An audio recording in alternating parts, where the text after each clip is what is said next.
这个很有趣啊！我在这个极星的车里找到了咱们的频道。你看，我就坐在极星的车，这个操控盘，对不对？咱们就一边走一边开一边看吧。啊，他说一边开车是不能看的。我们现在德国的高速公路，这里应该是不限速的。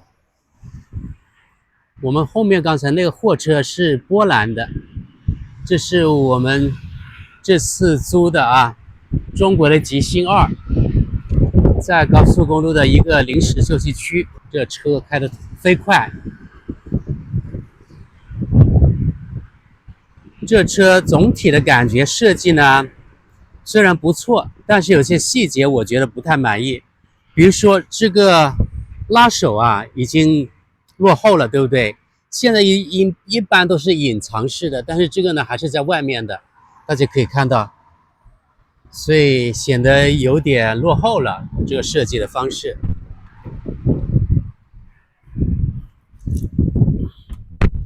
我现在坐在后座，我觉得从后座拍更好一些，因为空间更大，可以拍，可能角度呢也比较好。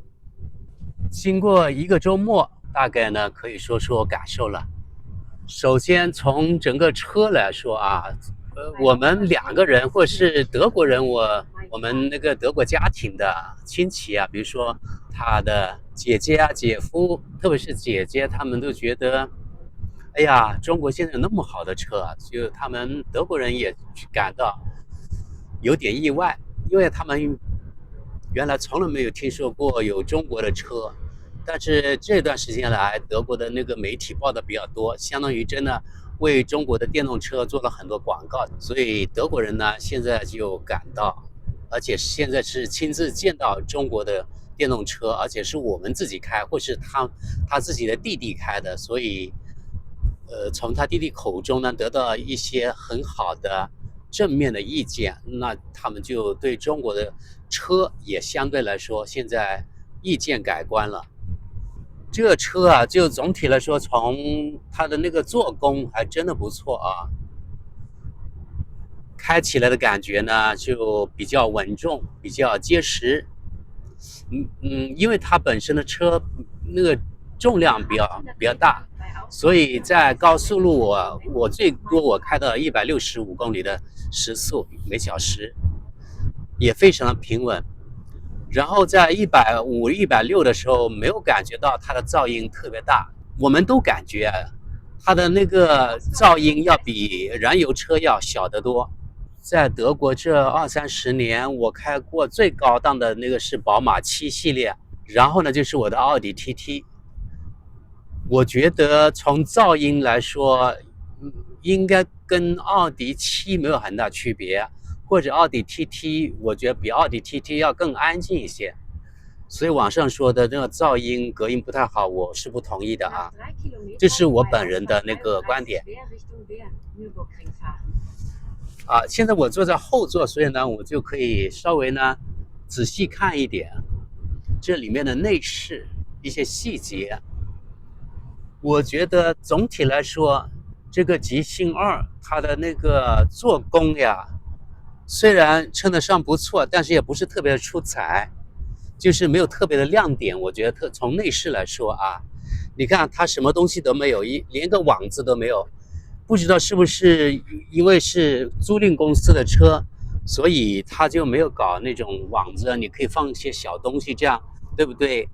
或者呢，在这个地方可以弄一个什么，可以放那种饮料的一个架子啊，可不可以？我觉得都可以考虑到，但这什么都没有，所以我觉得有改进的地方，这种细节。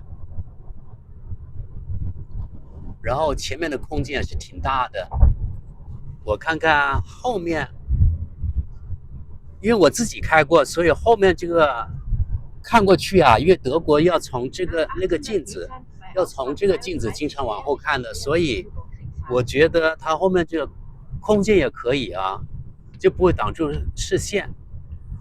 主要是它开起来比较平稳啊，就没有飘的感觉，即使165也没有飘的感觉。就是它的抓地啊，我认为还是比较出色的。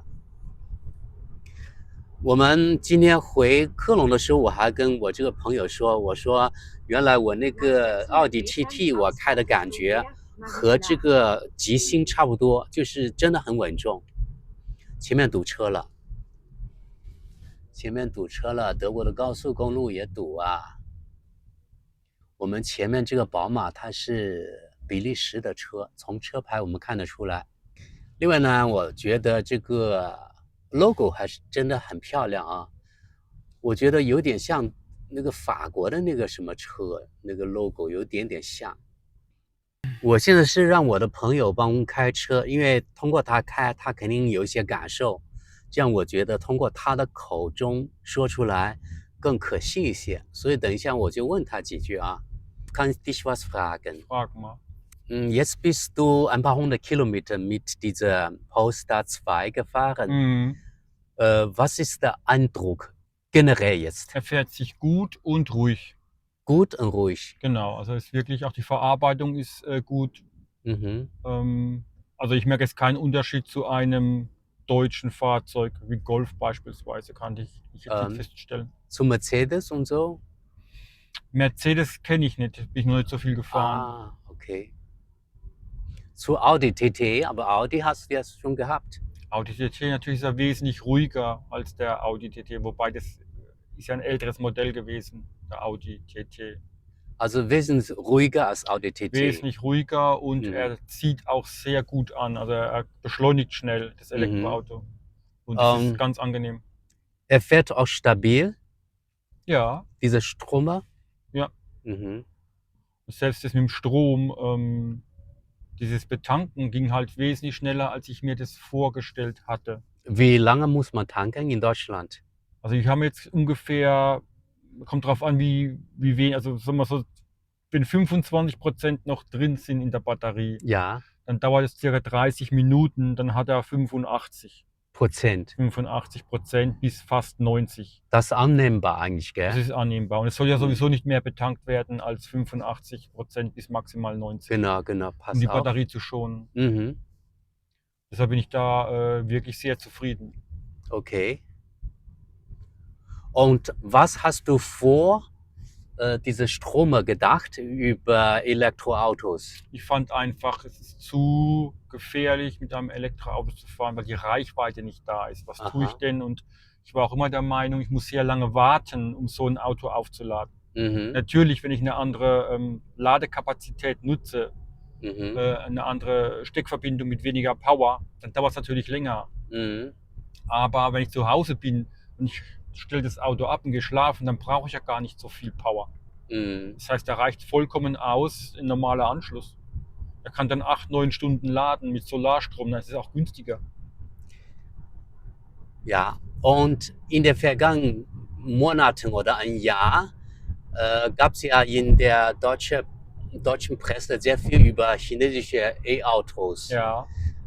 Warst du generell skeptisch gewesen oder eigentlich hast du gar keinen Vorbehalt gehabt? Also generell war ich gegen alle, also gegenüber allen Elektroautos war ich skeptisch. Ach, skeptisch. Skeptisch, grundsätzlich, weil ich ja immer gesagt habe, lange Ladezeit, man kommt nicht weit, man muss immer aufpassen, man darf nicht überall parken, sie fangen Feuer und. Ja, aha. Aber nachdem ich jetzt hier dieses Auto gefahren bin, hat mich die Reichweite, die Ladegeschwindigkeit und auch die Verarbeitung überzeugt, dass es so schlimm nicht sein kann. Selbstverständlich ist es ein neues Auto. Wenn das Auto 10 Jahre alt ist, hat es auch sicherlich gewisse Mängel. Aber mit dem Auto hier bin ich voll zufrieden. Dieses Auto wird in Deutschland als Oberklasse, also Premierklasse eingestuft eigentlich. Findest du berechtigt, wie zum Beispiel gleichgesetzt wie Mercedes, BMW oder Audi? Naja, also von der Ausstattung ist es, denke ich, also wenn man jetzt den Preis nimmt, bei gleicher Ausstattung ist dieses Fahrzeug günstiger. Was ist günstiger? Ja, das kostet weniger als 100.000 Euro.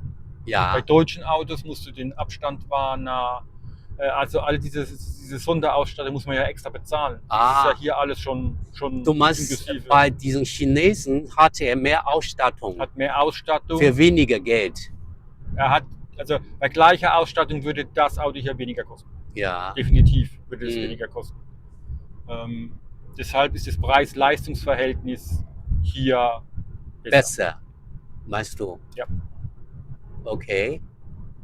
Meinst du, das ist berechtigt, als Oberklasse hier einzustufen, hier in Deutschland?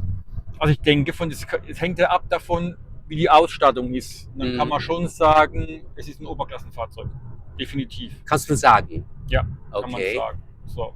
Natürlich gibt es immer wieder Leute, die unbedingt sagen, ich muss Mercedes fahren, ich muss Audi fahren, weil es halt eine Marke ist. Mhm. Und dieses Modell kannte ich ja vorher auch nicht. Mhm. Aber ich bin sehr zufrieden damit. Ich glaube, Keine die Frage. meisten Deutschen kennen diese Marke gar nicht. Genau. das Zum denke Beispiel ich auch. dein Schwager kennt auch nicht. Ja, Deine Schwester sowieso nicht. genau. Mhm. Also es war für die alle eine unbekannte Marke. Mhm. Also kannst du dir vorstellen, in Zukunft dann auch Elektroauto auf Langstrecke zu fahren? Kann ich mir vorstellen, definitiv. Also Mhm. das kann ich mir schon vorstellen. Eigentlich in Deutschland auch machbar inzwischen, habe ich gemerkt, weil wir ja übers Wochenende auch im Dorf sind. Mhm. Aber da gibt es ja auch schon Ladestationen, Das stimmt. oder? Ja, aber nicht an jedem Dorf. Also es gibt Schnellladestationen und Stationen, die normal laden. So, andere Frage. Kennst du noch andere chinesische Marke von E-Autos? Eigentlich kenne ich nur noch dieses BYD. BYD. Genau, Aha. kein anderes chinesisches Modell. Aha. Neo. Kennst du Sagt nicht? mir nichts, ne. Ah, okay. Das kenne ich nicht. Willst du mal auch ausprobieren? Nächstes Mal vielleicht. Ja, aber natürlich, ich würde jetzt jedes Mal ausprobieren. BYD und andere Marke eventuell. Genau, wenn man dann vergleichen kann. Okay. Heute habe ich dir gesagt, in China gibt es so kleine Stromer. Ihr Auto kostet etwa 6.000 Euro. Mhm. Was denkst du über 6.000 Euro E-Auto? Denkst du, das ist ein Auto oder kein Auto?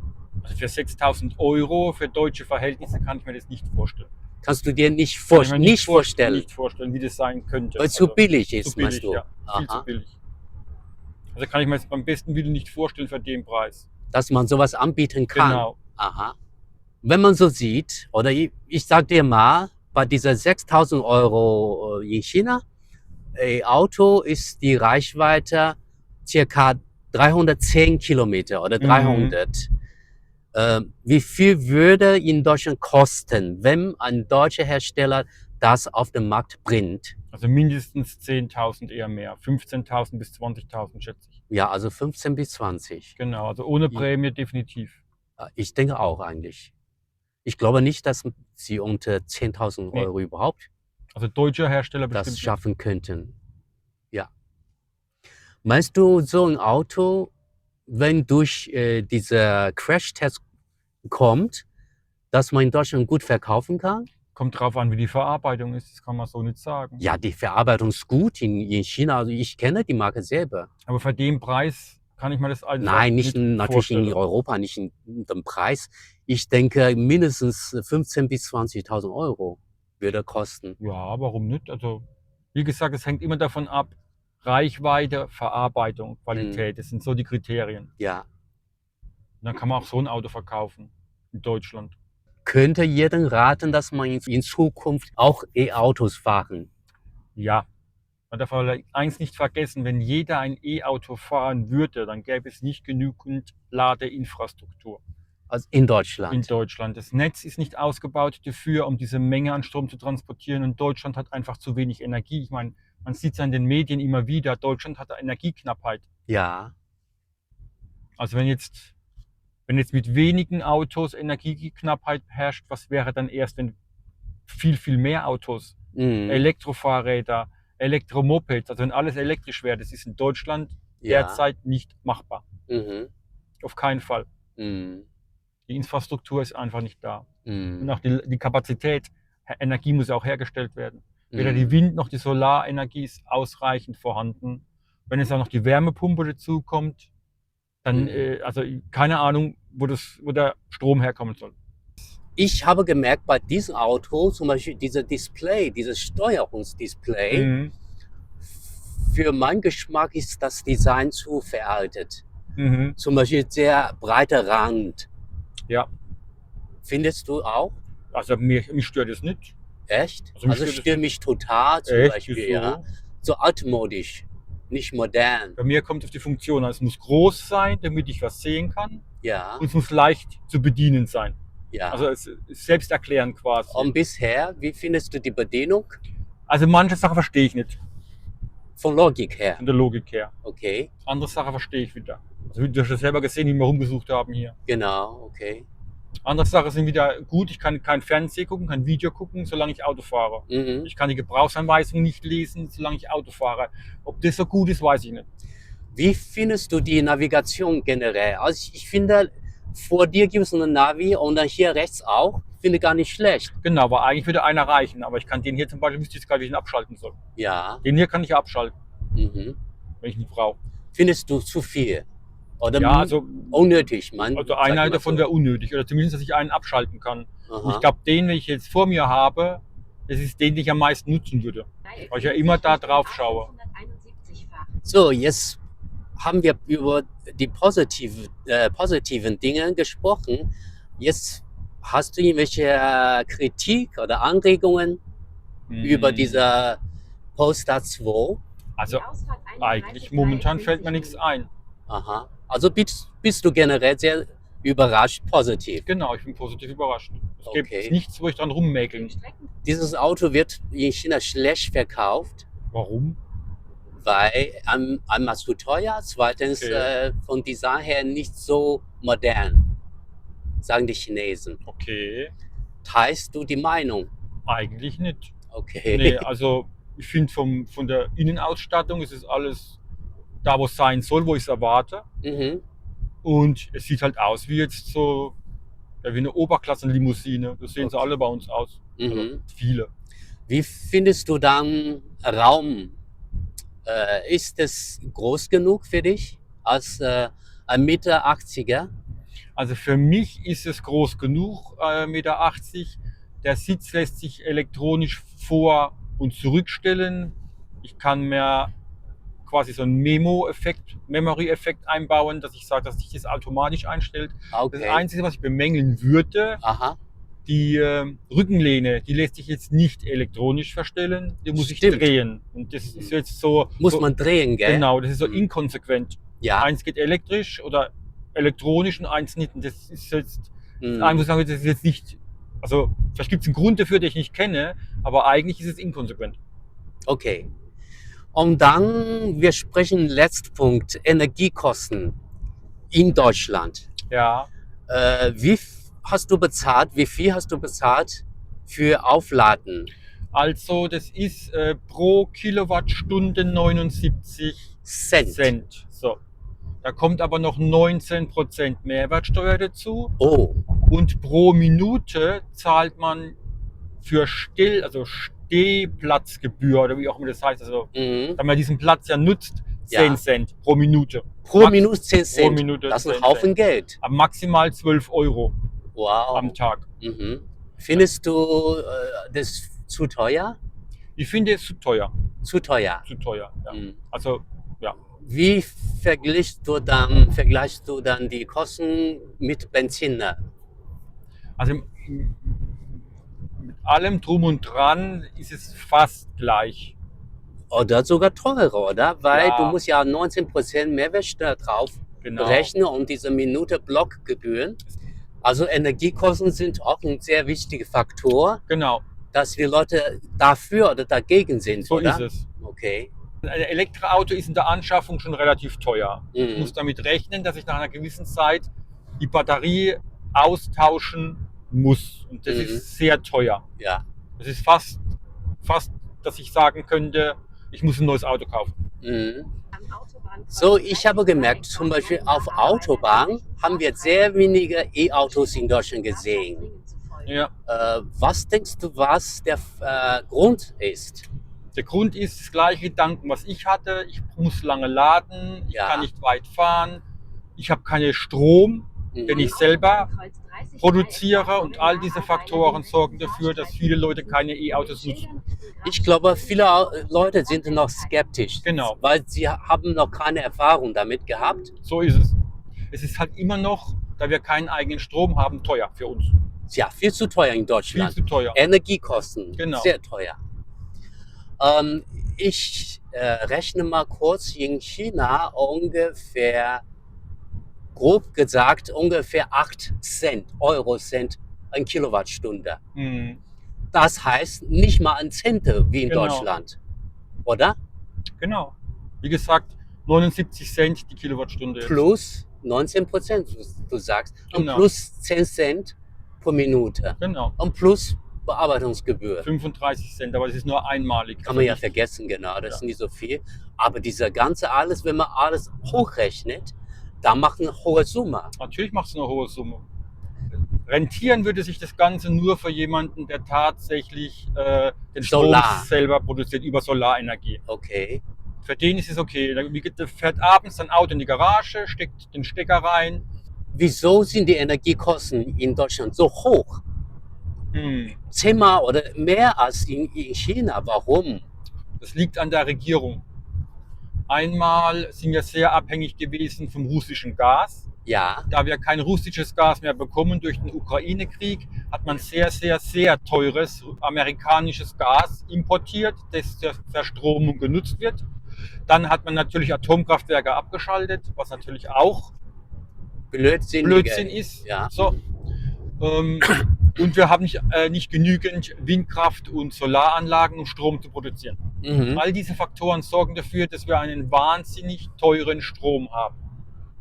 Aber nicht nur der Strom an sich ist teuer, es gibt auch noch sehr viele Steuern und Gebühren, Mhm. womit die Regierung die Energiewende finanzieren möchte. Das macht den Strom noch teurer. Ja, das ist idiotisch quasi, kann man sagen. Ja, unüberlegt. Gut, dann vielen Dank für dein Interview. Ich hoffe, dass du weiterhin zufrieden bist mit chinesischen E-Autos. Zukünftige Bestimmt. Modelle Ja. oder andere Marke. Probieren wir aus. OK， danke。现在我们必须把这个充电这线拿出来，因为这个地方它已经占领了咱们的位置了。看看现在怎么充电。Müsste der sein. Ja, guck mal.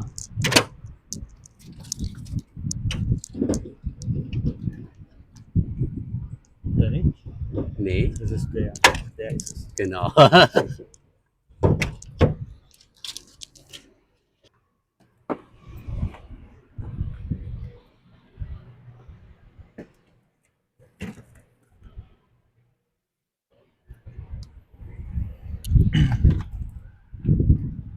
看看这个是Rhein Energie 莱茵能源公司的，这是充电桩。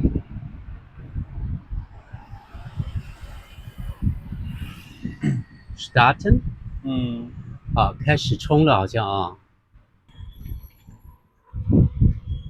啊，现在开始充了啊。11.5、13点，很快现在啊。这是快充的。另外一个车位没人了。刚才已经充了10几分钟了，看看到底多少了？看看充了多少？充了多少电了 ？44%。Da muss man ein paar Minuten warten, oder? 还不行啊，我们要充起码55%才能走，因为我们还回去要至少50%的电。现在是德国时间18点22，然后这里显示充电到19点02分左右停止，也就是说充大概是40分钟，现在还需要。但是我们不会充到90%或者100%，55%或者最多60%就可以了。今天我们付了14.3欧元，今天早上16.86，昨天29.28，但这不是最终的价格啊，这个60.17欧元。Noch mehr drauf, oder? Mehrwertsteuer? Genau. Oder das Endebetrag? Das ist die Gesamtkosten ohne Mehrwertsteuer. Ohne Mehrwertsteuer. Das heißt 16,17 plus Mehrwertsteuer plus 3-mal Laden, also plus 3-mal 35 Cent. Ungefähr 74 Euro insgesamt. ja. 大概74欧元，我们这个周末开的。等一下我们就开始啦。好，往前开。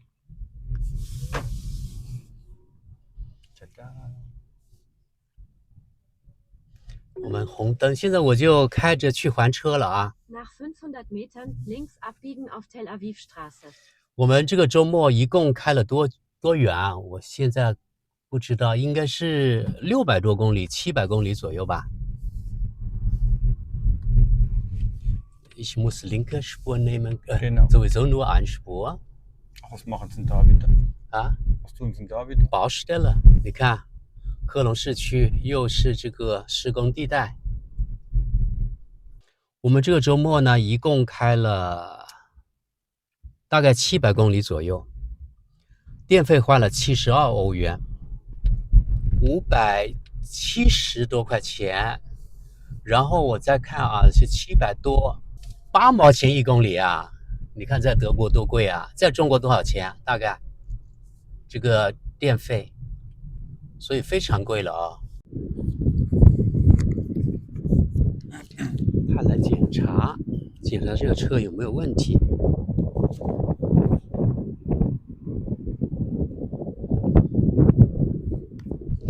来检查一下。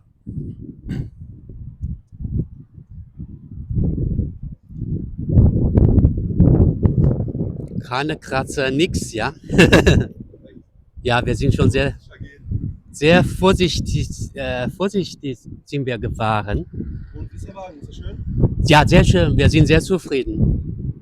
Sind Sie mal gefahren? Ja, super. Ja, echt?